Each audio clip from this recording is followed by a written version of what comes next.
tarde a todos. É uma alegria estar aqui com vocês. Desde já agradeço pelo convite para a gente fazer uma partilha daquilo que nós vivemos, aquilo que nós somos. Eu sou o Padre Danilo, depois eu vou me apresentar melhor, mas para mim é de fato uma alegria estar aqui com vocês, jovens da cruz, jovens que assumem a cruz. Esse é o nosso ideal, né? Cristãos de verdade, cristãos que sabem não apenas olhar para a cruz, mas viver a partir dela. Então, para mim, é muito gratificante estar aqui com vocês. Vamos fazer uma oração? Nos coloquemos na presença de Deus. Hoje é um daqueles dias belíssimos da nossa fé, 15 de agosto, em que celebramos a Assunção da Santíssima Virgem ao céu. Maria, glorificada no corpo e na alma, é para nós esperança, porque aquilo que um dia acontecerá conosco, se perseverarmos na fé, na vida de virtude, se perseverarmos no nosso caminho de cruz. E também para quem está fazendo a Quaresma de São Miguel, estamos no início. Que alegria podermos ter tantas coisas boas para rezar, para edificar a nossa fé. Em nome do Pai, e do Filho, e do Espírito Santo.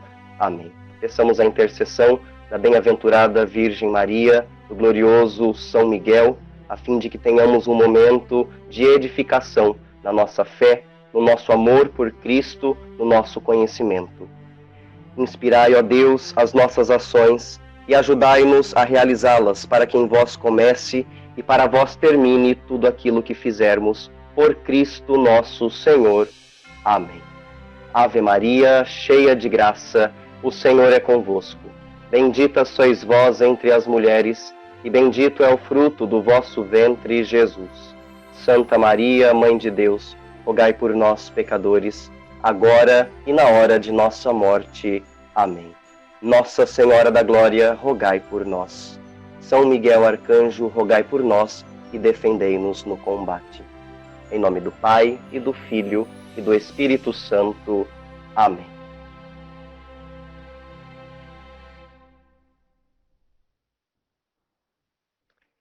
Muito bem, então, eu sou o Padre Danilo Cordeiro, tenho 7 meses de padre, estou vivendo as primícias do meu ministério, um dia após o outro, descobrindo o que é ser padre, vivendo as alegrias próprias da vida sacerdotal, também as dificuldades, e é muito gratificante ser padre aqui em Flora Rica, em Irapuru, onde sou vigário paroquial.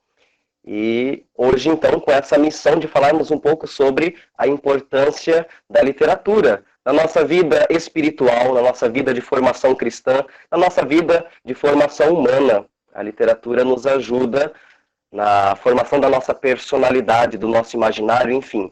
É bom a gente trabalhar um pouco estas questões. Não sei se já entro na formação, se o Thiago vai falar alguma coisa, vai dar algum direcionamento aí. Eu tenho quanto tempo?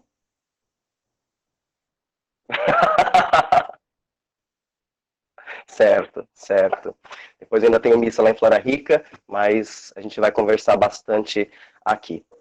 Bom, eu vou falar bastante dos clássicos, né, que é sempre o nosso norte, são aqueles livros consagrados que nos ajudam a entender melhor nosso funcionamento humano, nos transmitem valores não apenas cristãos, mas também humanos. E pode parecer que, falando dos clássicos da literatura, exista um certo desprezo pela literatura contemporânea. Nada disso. Devemos saber valorizar aquilo que é bom em todos os tempos, em todos os lugares. Acontece que nós vivemos na era da informação. Temos um excesso de informação a todo momento, nós somos bombardeados, lemos muito. Talvez a humanidade nunca tenha lido tanto quanto em nossa época. Porém, cabe-nos a pergunta: lemos muito ou lemos bem? Ler jornal todos os dias, 1, 2 horas por dia, não necessariamente vai dizer que eu leio bem, né? Mas qual é a qualidade da minha leitura? Qual é a apreensão daquilo que estou lendo? Estou lendo coisa de qualidade, edificante, que vai me ajudar a ser um homem melhor, uma mulher melhor, um cristão melhor? Enfim, estas questões elas devem ser debatidas por nós.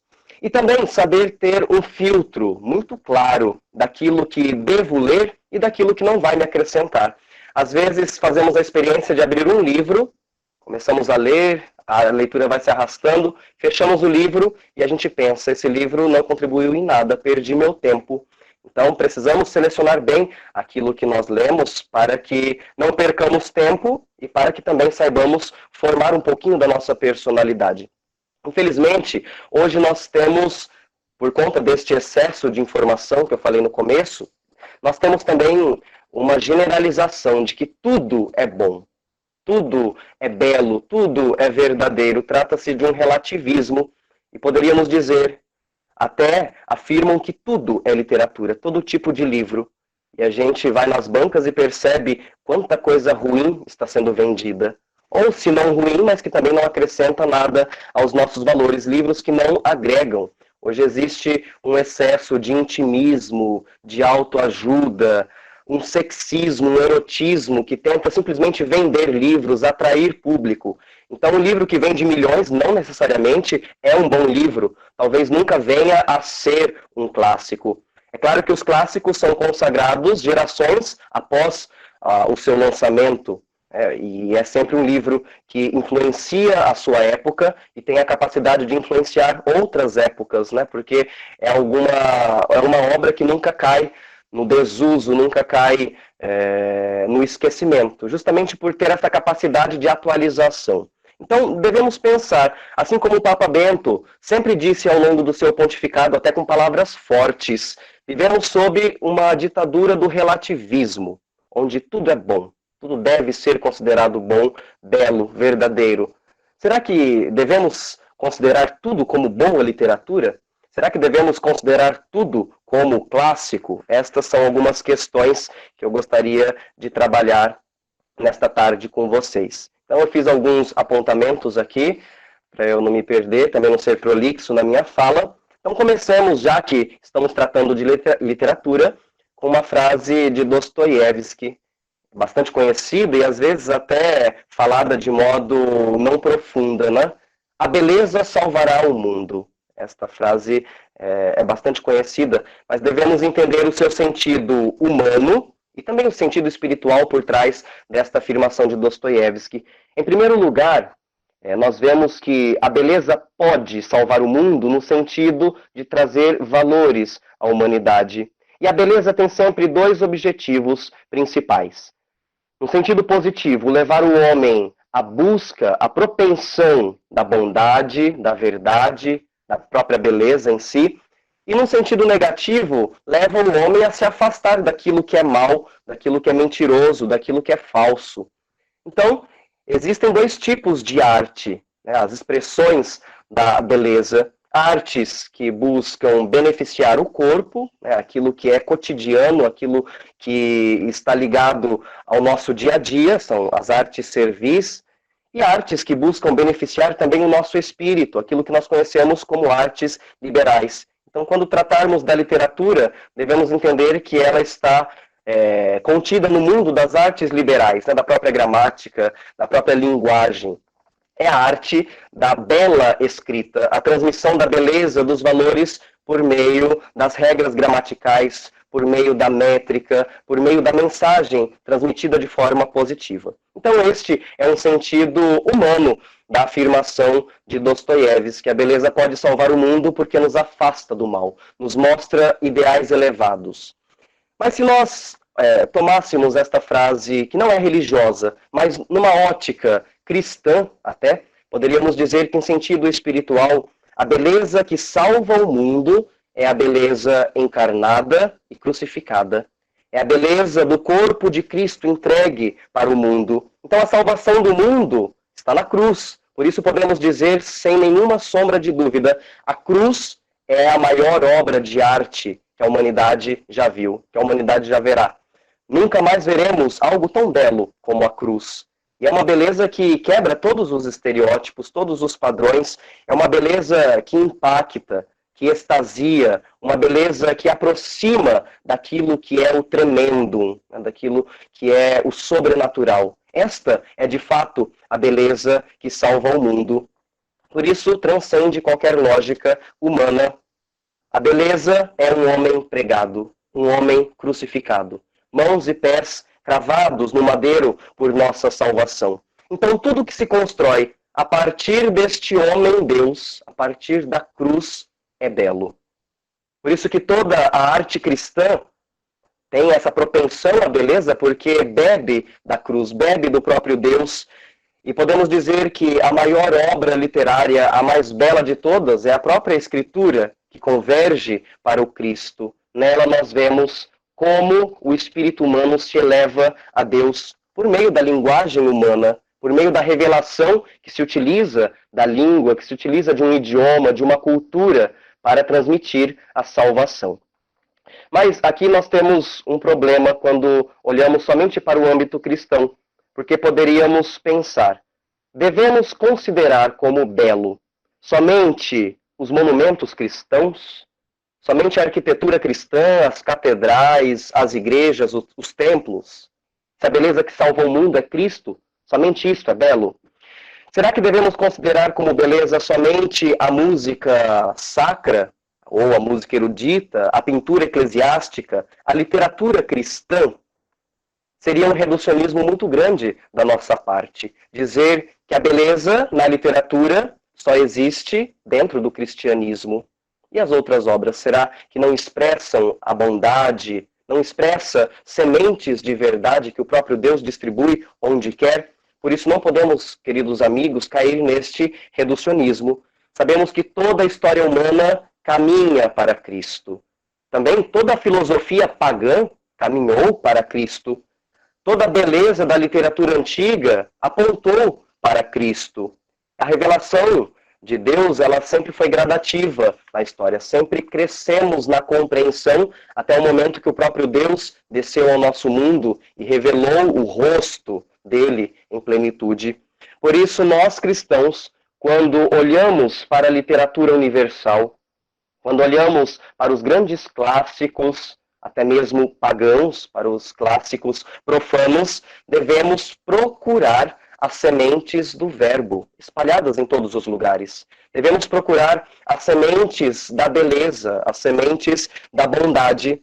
Cristo, é claro, é a plenitude da revelação. Mas Deus, antes de Cristo, preparou o povo para que pudesse assumir esta revelação plena. Por isso ele lançou sementes em todas as civilizações, em todas as culturas, em todos os pensamentos, a fim de que o homem pudesse, em seu momento histórico específico, chegar um dia a Cristo. Então este é um primeiro ponto.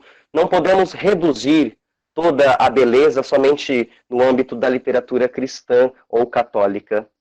As poesias, as epopeias, as sagas históricas, os mitos, as fábulas, os grandes romances, sempre se propuseram a formação da civilização. Aqueles que foram escritos de uma forma séria, aqueles clássicos, né? Formação da civilização por meio da ética, mostrando valores humanos, comportamentos, atitudes que devem ser seguidas, e também por meio do pensamento.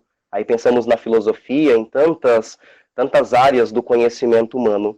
A boa literatura deve sempre promover, então, esta nossa formação.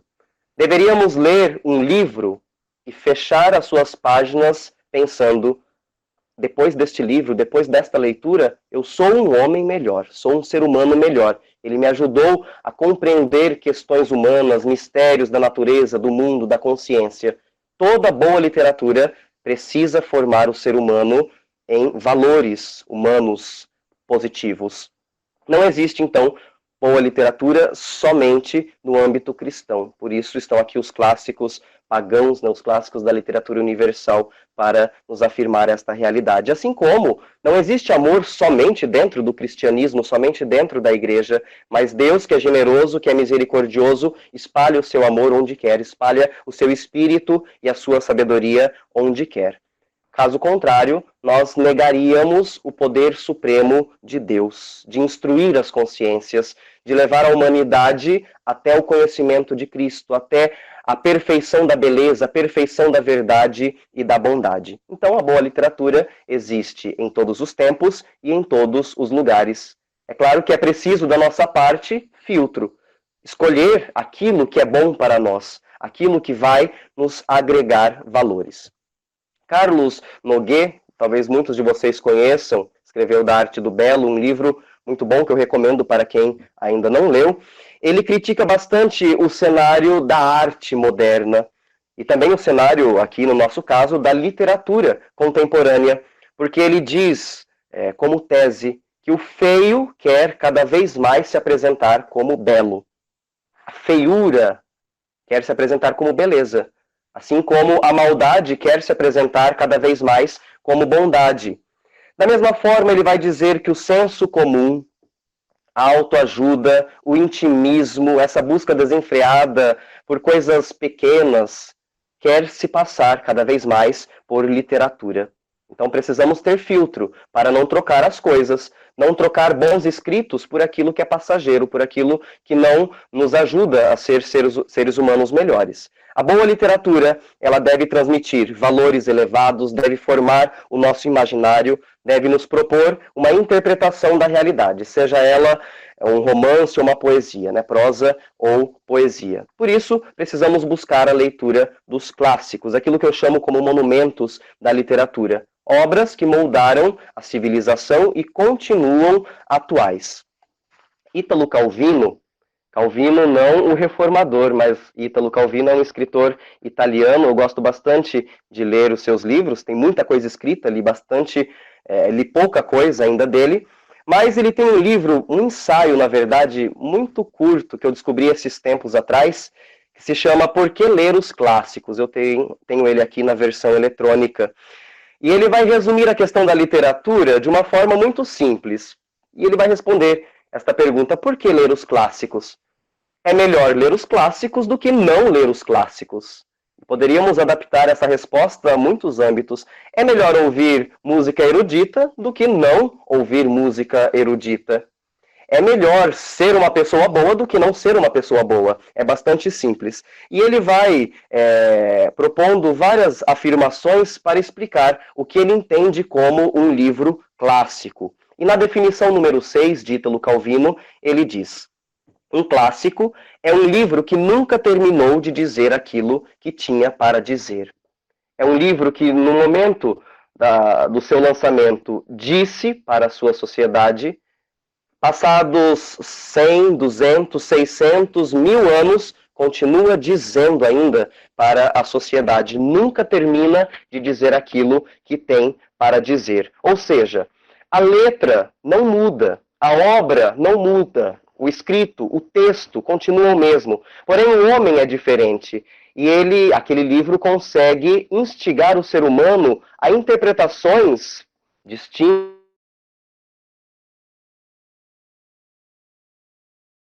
sempre se atualizando, está sempre sendo reinventado pela sociedade que o recebe. Eles nos transmitem valores, mas é preciso que nós entremos neles, em sua leitura, com a abordagem correta. Então, vem sempre aquela pergunta recorrente quando falamos de literatura e fé. Pode um católico ler literatura pagã? Não seria melhor ler os autores cristãos que já entraram em contato com os clássicos, já depuraram a sua mensagem, já transmitiram filtrada a mensagem dos clássicos pagãos? Então, para essa resposta, temos duas possibilidades. Em primeiro lugar, não sejamos arrogantes a ponto de anular o poder de Deus, que lança suas sementes onde quer, como eu já disse. Segundo ponto, devemos ler literatura como literatura. E isso eu vou falar bastante aqui na nossa formação. Ler literatura unicamente, exclusivamente como literatura. E não como um escrito espiritual. Precisamos ter maturidade intelectual suficiente para distinguir as coisas. Literatura é literatura, escrito espiritual ou dogmático. São escritos espirituais e dogmáticos. Não tem a ver com a literatura clássica, como nós estamos dizendo aqui. Então, como ler os mitos, a mitologia grega, por exemplo, romana, como ler as epopeias, as sagas, os grandes romances que falam sobre outras divindades, demônios, elfos, fadas, bruxas, como ler tudo isso sem perder a fé, sem misturar aquilo que está sendo transmitido no livro com aquilo que eu acredito? Essa pergunta denota duas coisas e é uma pergunta bastante preocupante. Ou a pessoa que está perguntando isso é preguiçosa, Ou ela está buscando desculpas para não ler, ou é uma pessoa tíbia. A tibieza é essa frouxidão na fé, frouxidão naquilo que acredita, nas crenças, nos valores, nas convicções. É uma pessoa que não é convicta daquilo que vive, pensa, acredita, professa. Então, perguntar como ler estes mitos e estas histórias, os clássicos, os livros da literatura universal sem perder a fé, denota ou preguiça ou tibieza. Vamos então à resposta. Como ler tudo isso sem perder a fé? O primeiro ponto é que perder a fé é uma expressão bastante complicada, porque se a fé não for em mim um valor arraigado, um valor enraizado, na verdade eu não perco a fé. É que eu nunca a alimentei. A gente não perde aquilo que não tem, a gente não perde aquilo que não exercita. Sabemos, à luz da fé, que a própria fé é uma virtude teologal. Nós recebemos a fé infusa em nosso coração no momento do nosso batismo, recebemos como dom, mas devemos exercitar, devemos crescer no conhecimento, nas razões da nossa esperança.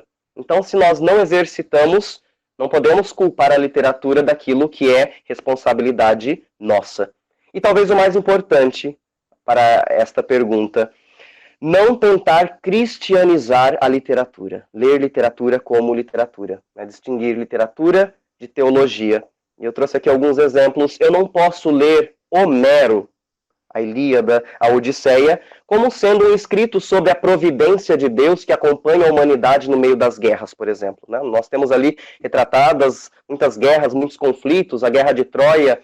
Mas eu não posso entender que a ação dos deuses na Guerra de Troia vai nos ajudar a entender a ação do Deus cristão no meio da humanidade. Não posso ler Homero com este espírito. Não posso ler a Comédia de Dante, ou como nós conhecemos, a Divina Comédia, como um tratado de escatologia, simplesmente porque ele passa pelas esferas do inferno, do purgatório, chegando até a contemplação do paraíso, e ali com a ajuda de Beatriz. Não posso fazer essa leitura da Divina Comédia como sendo um tratado de escatologia.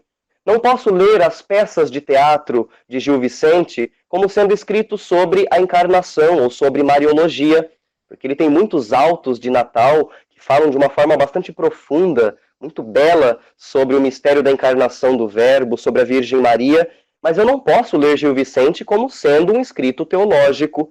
Não posso ler Dostoiévski como sendo um escrito de teologia moral, como um escrito de ética. Não, é um escrito literário, e assim devo receber Dostoiévski, entendem? Isso para nos ajudar a colocar o peso certo em cada autor, em cada tipo de escrito.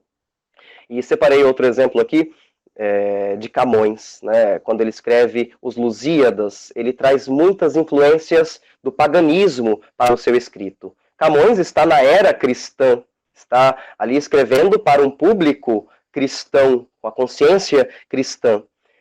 Quando ele escreve os Lusíadas retratando as divindades pagãs, na verdade Camões não está fazendo proselitismo, não quer nos convencer sobre a religião pagã. Não, mas ele está inserido no momento literário em que o ideal clássico estava sendo revisitado. Por isso, retomar os grandes temas da Grécia Antiga, da Roma Antiga. Então ele não inventa divindades, mas empresta as divindades do mundo antigo e coloca ali no seu texto, nos seus poemas. E em um dos cantos, Camões ele está representando Vasco da Gama e coloca na boca de Vasco da Gama, que vai sair para uma expedição, para uma viagem marítima, coloca na boca de Vasco da Gama uma oração a Deus. Uma oração ao Deus cristão. Vasco da Gama era cristão. E aí, então, Vasco da Gama reza a Deus, e é bastante interessante que, no meio da turbulência, ali na tempestade, em alto mar, Vênus vem ajudar a aplacar a ira do mar, aplacar as forças contrárias. E aí, nós poderíamos nos perguntar, mas Vênus é uma deusa pagã. Para nós, Vênus é um ídolo. Então, já diríamos de cara, Camões é herege. Camões está querendo nos convencer acerca daquilo que nós não acreditamos. Então, sinceramente, tenhamos bom senso e honestidade intelectual. Camões não está escrevendo teologia. Camões não está escrevendo um tratado pastoral ou um texto de evangelização, mas é um poema épico que está ali na pena de Camões. Voltemos àquele princípio de Ítalo Calvino. É melhor ler Camões do que não ler Camões. É melhor morrer tendo lido os Lusíadas do que sem ter lido os Lusíadas. Seremos mais felizes, mais ricos intelectualmente, culturalmente, se no fim da nossa vida tivermos lido os Lusíadas do que se não tivermos. Então percebam que nós é quem devemos dar o tom da nossa leitura, dos nossos estudos. Se a leitura, por exemplo, neste ponto em que estamos dizendo, dos Lusíadas faz mal à minha fé, o problema não está no livro, não está no autor. O problema não é Camões, mas é a minha fé. É a minha falta de convicção, porque a minha fé, se é facilmente abalável, influenciável, ela não está enraizada em Cristo. Por isso, fazer teologia com um texto literário demonstra falta de clareza e falta de senso crítico. Falta de clareza porque entendemos que a fé revelada ela deve ser interpretada unicamente pelo magistério da igreja, o magistério autêntico da igreja. Os bispos, em comunhão com o Santo Padre, eles nos mostram como receber a fé revelada, como entender nos nossos dias a fé revelada, a única e mesma fé que Cristo transmitiu aos apóstolos. Então não vai ser Camões, não vai ser Dante, não vai ser Dostoiévski quem vai demonstrar o que é a fé para mim, mas o magistério da igreja. E depois, falta de senso crítico, justamente porque esta atitude me impossibilita de aprender uma obra usando as categorias corretas para a sua interpretação. Mal comparando essa situação, é como ler um clássico universal, da literatura universal, aplicando categorias teológicas, é como eu entrar no MASP buscando uma exposição de arte sacra. Não faz sentido. Talvez algo muito pontual tenha obras de arte sacras naquele momento que eu visitar. Mas não que todos os momentos que eu for ao MASP eu vou achar uma exposição de arte sacra. Seria mais ou menos este disparate. Por isso, eu diria que é muito importante uma pré-leitura. Para entrarmos no espírito correto da literatura, precisamos buscar informações relevantes sobre o livro, sobre o contexto histórico, sobre o autor. O que aquele autor pensa? Em que contexto ele foi formado? Qual é seu pensamento humano, religioso, filosófico? O momento em que o livro foi escrito é bastante determinante para a nossa leitura também, porque um livro escrito na Idade Média é completamente distinto, tanto na forma quanto no conteúdo de um livro escrito no Renascimento ou no Iluminismo, ou um livro escrito em nossos dias. Precisamos saber classificar, categorizar muito bem a obra que nós lemos. E vem sempre à nossa mente aquele princípio bíblico, né, que está em 1 Tessalonicenses 5, 21. Examinai tudo e ficai com o que é bom. Devemos ler muitas coisas, não podemos ter a mente fechada, não podemos ser reducionistas, mas também não podemos ser laxistas a ponto de ler uma obra e simplesmente abandonar a nossa fé ou abalar as nossas certezas humanas. Precisamos saber distinguir os comportamentos daquela época e os comportamentos da minha época, o pensamento do autor e o pensamento da minha fé, os meus valores humanos, aquilo que tenho para a minha vida como sendo propostas de atitude, propostas éticas, religiosas, enfim.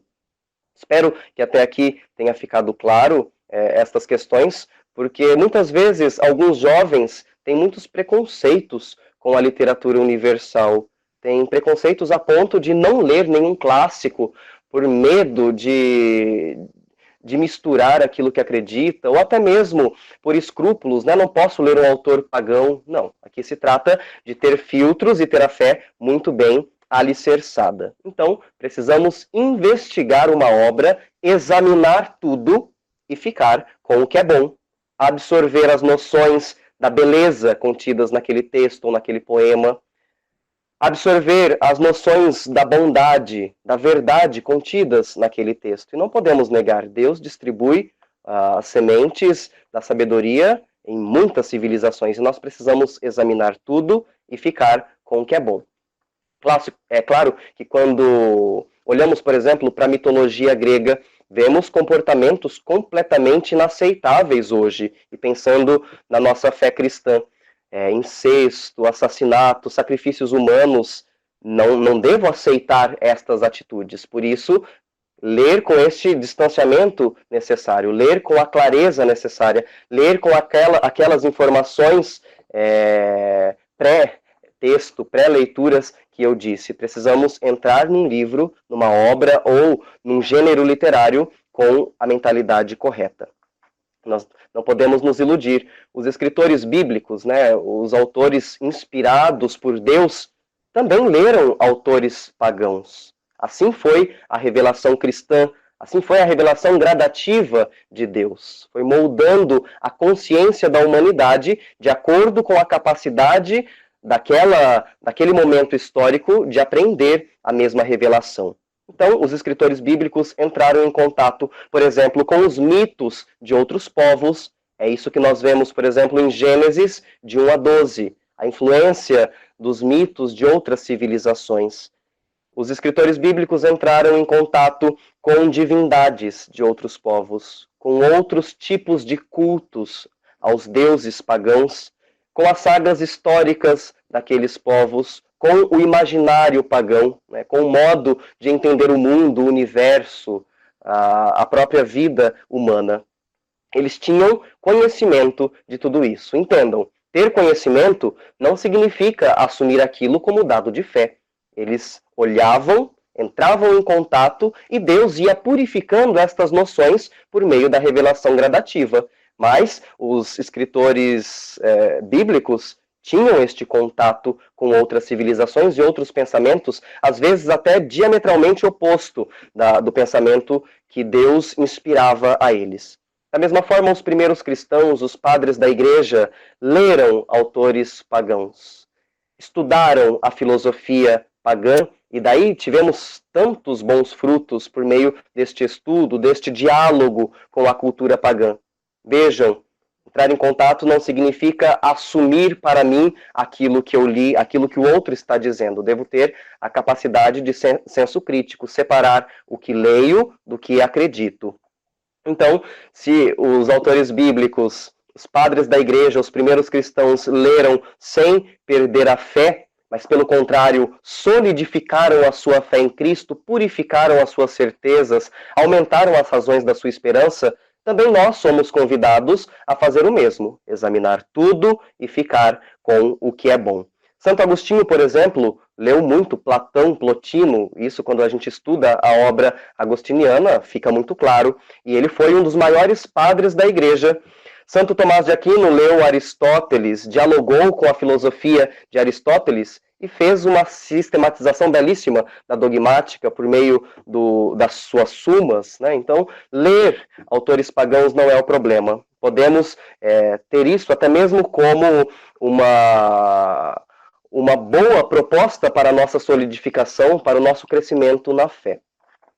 Podemos, então, ter dois comportamentos diante de tudo isso que falamos, né? Toda a literatura. Ler como diversão, ler como passatempo, ou ler como instrução. Se lemos apenas como passatempo, ou porque todo mundo lê, ou porque é socialmente bonito ler, postar foto de livro no Instagram, enfim, nas redes sociais, estamos apenas lendo por ler. Né? Estamos, no fim das contas, perdendo o nosso tempo, porque aprendemos muito pouco daquilo que nós não aprofundamos. E a segunda postura, ler como instrução. Instrução para a nossa cultura, ter uma visão do conhecimento humano.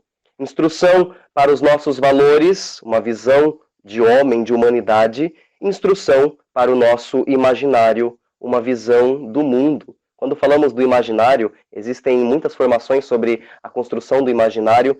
Nós sempre lembramos da fantasia, que é uma das formas de abstração da realidade, mas que transmite muitos valores. A fantasia, o próprio mito, como nós vemos na Sagrada Escritura, que difere daquilo que é mentira. Não, é a transmissão de verdades, mas não de uma forma realista, ou não com aquilo que se comprova, com aquilo que se prova cientificamente ou matematicamente. Né? Existem muitas formas de moldarmos o nosso imaginário e também por meio da abstração, por meio da fantasia. Somente com essa segunda postura nós podemos entrar do modo correto na literatura. Podemos perceber as sementes do verbo que nos transmitem a verdade, a beleza e o bem da criação. Se a minha fé na Trindade é colocada em dúvida quando leio um autor pagão, quando leio um clássico, simplesmente porque ali entrei em contato com os deuses do Olimpo, então, porque entrei em contato com a mitologia grega, eu não desenvolvi a fé, porque a minha fé na Trindade, ela deve independer da literatura, mas a fé foi recebida no batismo e ao longo da vida, por meio do processo de catequese, de conhecimento, de intimidade com Deus, da Sagrada Escritura, eu vou crescendo nesta compreensão, claro que é um mistério, mas eu vou crescendo no meu amor à Trindade. Então devo independer da literatura. O Papa Bento XVI falava muito sobre a fé que não tem raízes, e aí por isso é balançada por qualquer vento, ou por qualquer leitura, por qualquer crítica até. Por vezes, vai dizer o Papa Bento, quando proclamou o Ano da Fé, a própria fé é um pressuposto óbvio.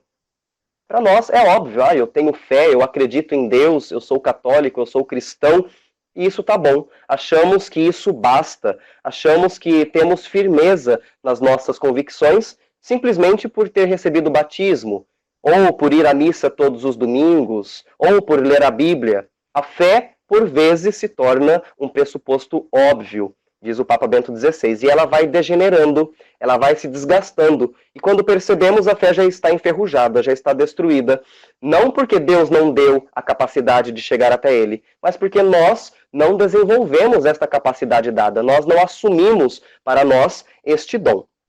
Então, se a mitologia, se a fantasia, se os romances históricos, psicológicos, se a poesia destroem a minha fé, as minhas convicções, abalam a minha certeza, qualquer outra coisa faria o mesmo. Não é um problema unicamente da literatura. O racionalismo destruiria as minhas certezas da mesma forma, a universidade, a ciência poderiam fazer o mesmo. A ideologia política poderia levar a minha fé a se degenerar em incertezas, inseguranças, o sentimentalismo excessivo próprio da nossa época, a busca pelo prazer que nega a moral cristã, o hedonismo, a busca pelos bens materiais, tudo isso vai desgastando a nossa fé. Então, não podemos dizer que a culpa é da literatura. A culpa é justamente nossa, que fomos mesquinhos, fomos frouxos na nossa forma de crescer na fé.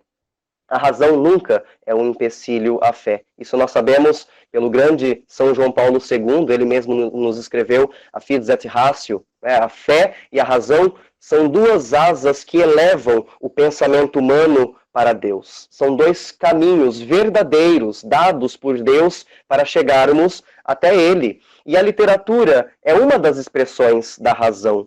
Uma expressão muito bela da razão. É uma expressão que se utiliza de regras gramaticais, que se utiliza de uma métrica, que se utiliza da cultura do momento, se utiliza do contexto histórico para transmitir um valor. Como podemos negar que a literatura é um dos frutos da razão dada por Deus, da inteligência distribuída por Deus àquele autor que escreveu? Então, fé e razão não estão em contraposição, mas elas caminham para o mesmo fim, chegar à beleza, chegar ao homem crucificado que nós falamos no começo, chegar a Cristo. Por isso, temos que saber filtrar muito bem aquilo que nós lemos e aquilo que nós recebemos como verdade. Em primeiro lugar, a verdade nos é transmitida por Deus, pela Sagrada Escritura, que, como eu disse, é a mais bela forma de literatura, porque é revelada pelo próprio Deus, né? Mas não é o poeta, não é o autor, o escritor, por mais habilidoso que seja, que aconselhará a minha vida.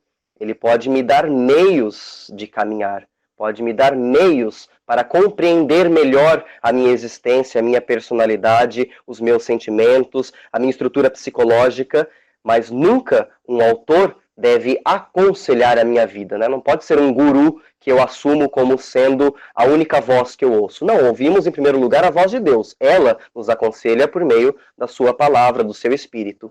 Não é um mito ou um romance, uma obra clássica, ou mesmo um romance contemporâneo, por mais bem escrito que seja, por mais bonito, por mais emocionante que seja, que moldará a minha razão. Não, eu preciso ter as minhas convicções muito bem delineadas antes de buscar razões da fé dentro da literatura.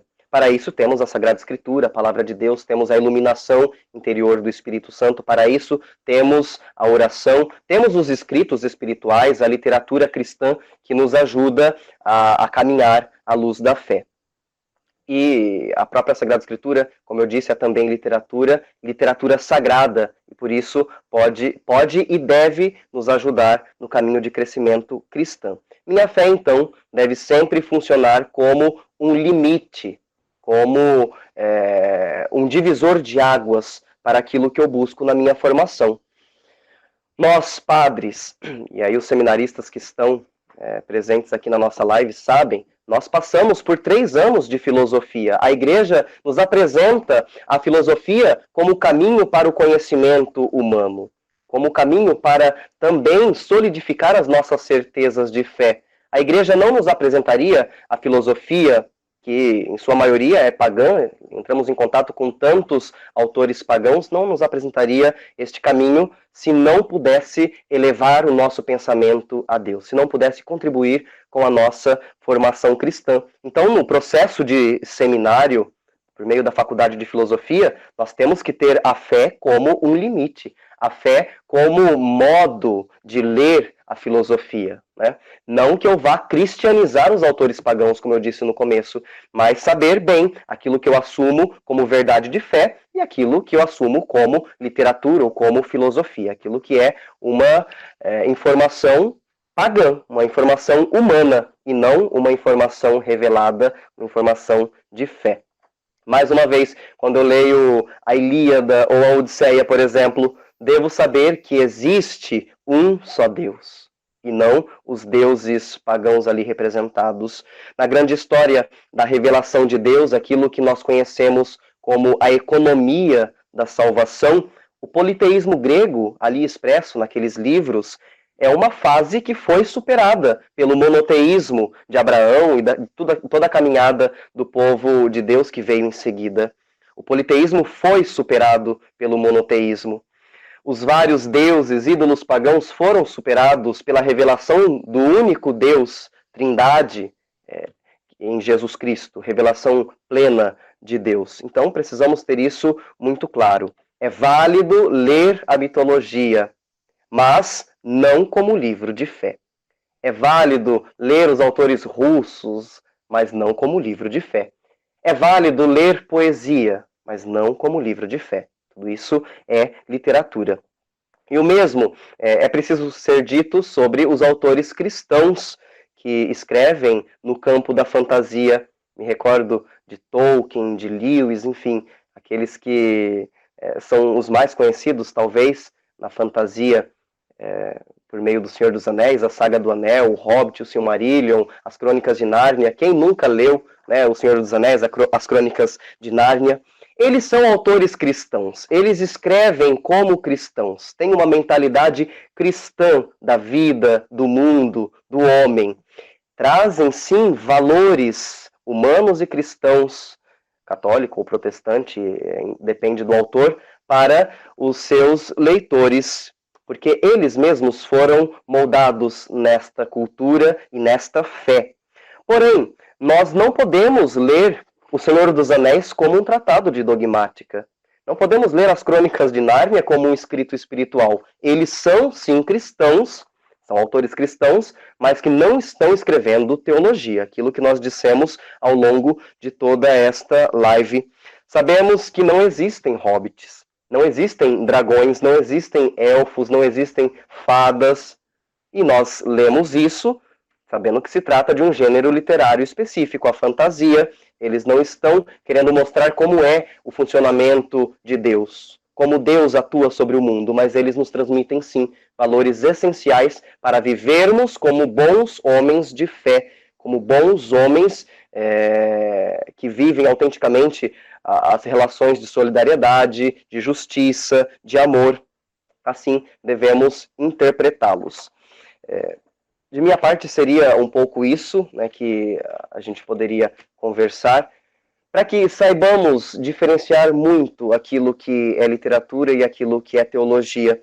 Também não podemos ler tudo o que vemos na Bíblia de uma forma literal. Para isso existem cursos bíblicos, para isso existem formas de entender os gêneros literários. Então, se devo interpretar a Bíblia da forma correta, se devo ler os livros da Bíblia de forma correta, preciso também me portar assim diante da literatura universal.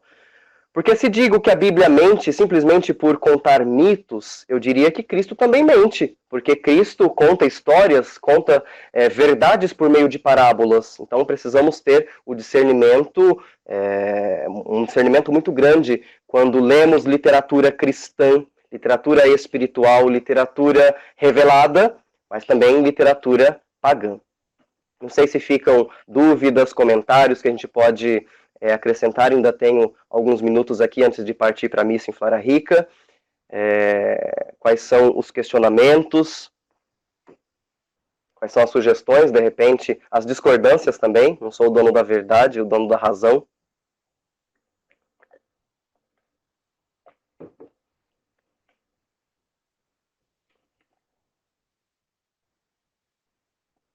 Certo.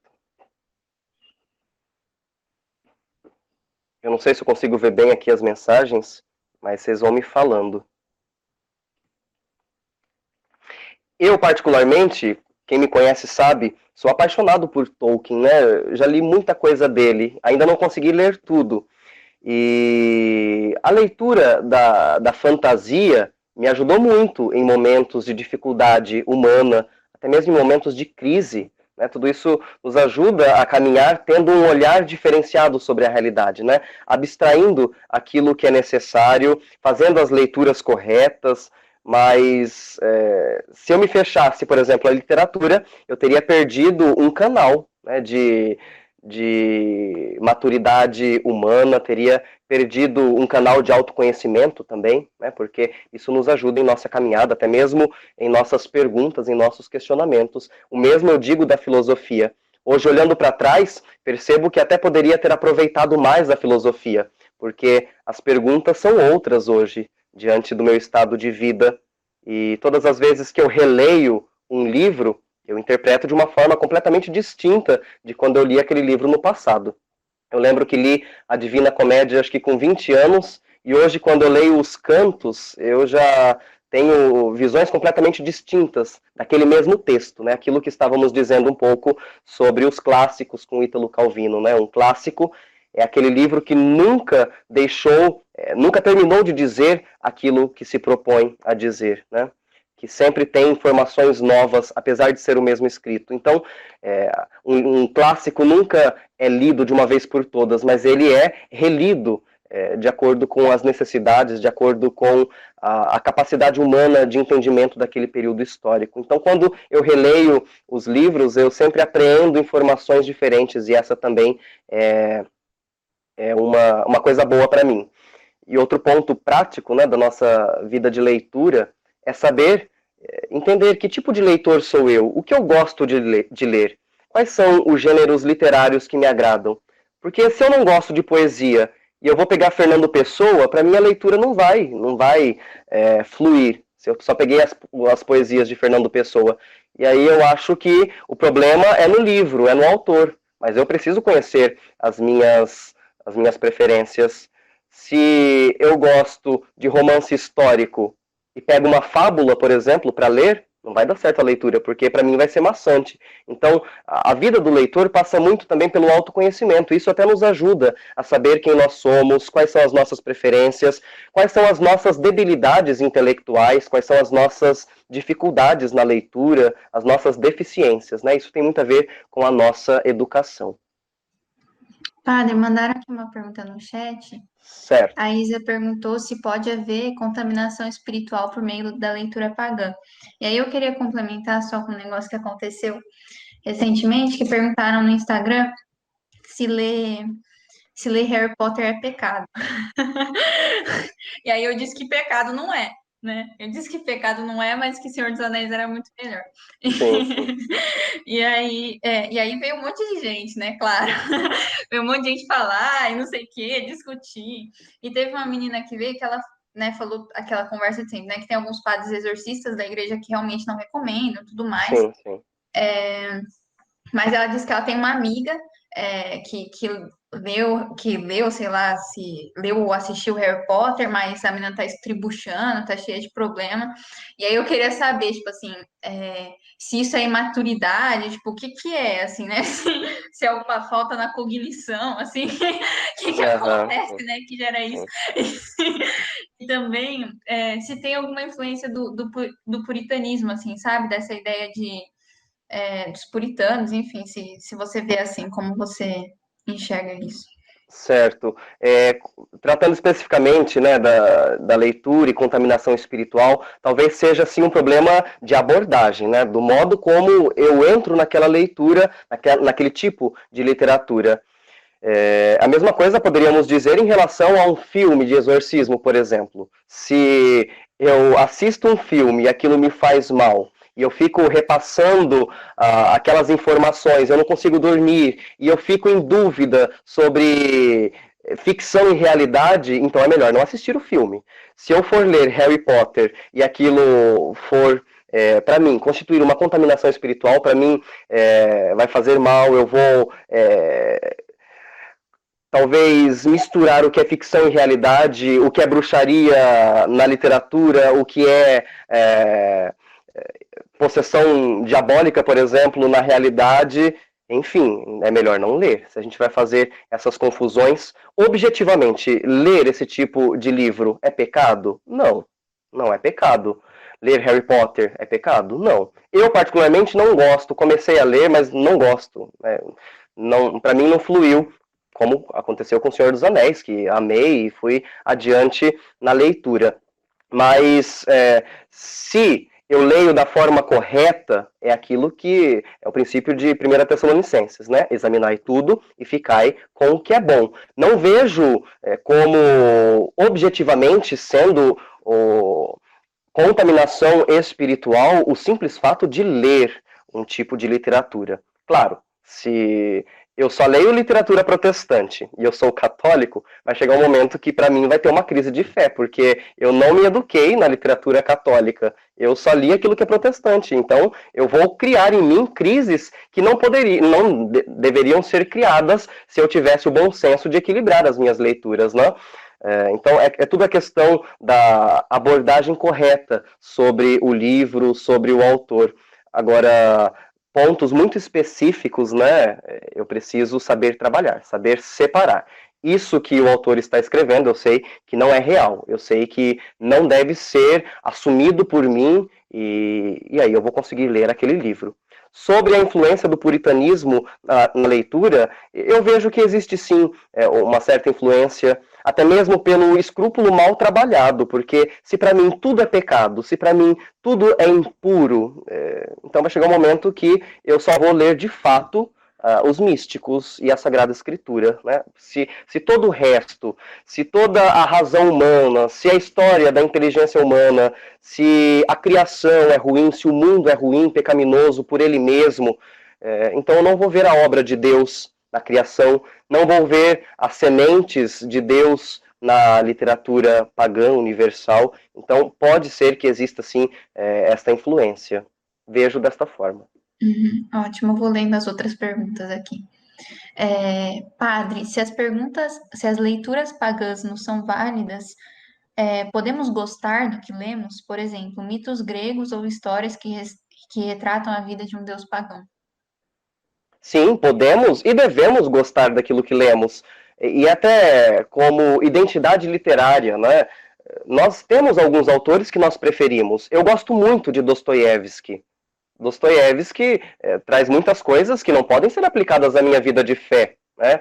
Dostoiévski teve a sua história, teve os seus momentos de revolução, e eu sei separar a leitura. Né? Gosto de Tolstói, e existe toda a biografia de Tolstói. Enfim, eu devo gostar daquilo que leio, sabendo fazer a ponte necessária, o distanciamento e essa separação que nós falamos, né? Tudo parte do bom senso e do discernimento diante da leitura. Eu, por exemplo, gosto muito de Gil Vicente e ele tem algumas farsas, algumas comédias e às vezes traz alguns termos que não são cristãos, que termos até mesmo não aceitáveis na mística. Mas eu gosto de Gil Vicente, porque eu sei que aquilo não vai mudar a minha fé. Eu gosto da Divina Comédia, eu gosto de Homero, mas muitas coisas ali não são matéria de fé. Mas devo sim gostar dos meus autores, devo ter uma lista de clássicos que influenciaram minha vida de leitor, não minha vida de cristão. Também minha vida de cristão, mas, em primeiro lugar, minha vida de leitor, minha vida intelectual.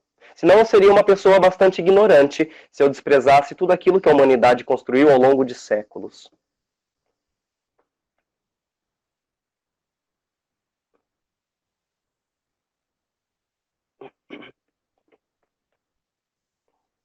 Uhum. Sim, sim, sim.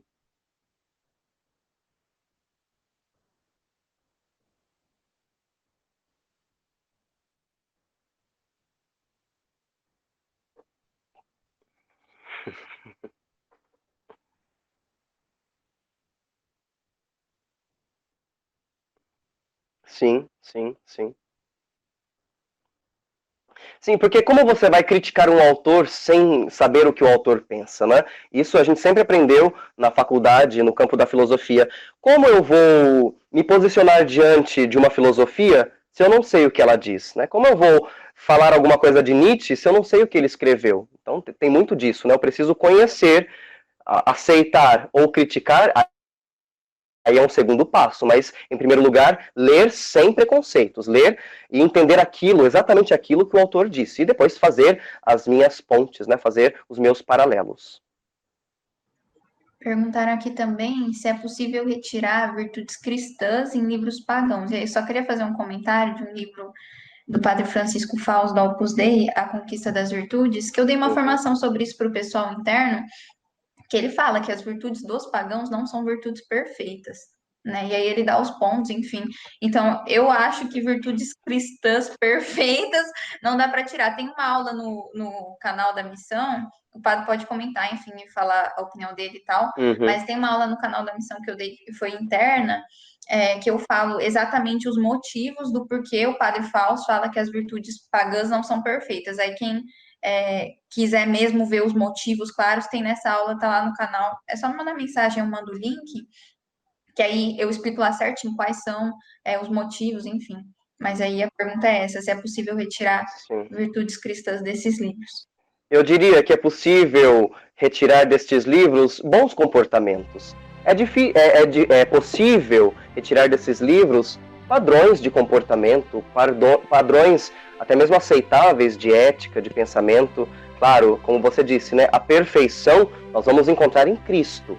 Perfeição é Cristo para nós. E por isso não adianta buscar em Dostoiévski perfeição da virtude cristã. Mas quando eu leio os irmãos Karamazov, por exemplo, eu vejo muitos questionamentos que levam o ser humano a ser melhor. Então, bons comportamentos podemos sim retirar, né? Assim como podemos ler estes livros e retirar maus comportamentos, como eu disse, né? Na mitologia, o sacrifício humano, o assassinato, enfim. Tem do bom e tem do ruim, né, na literatura.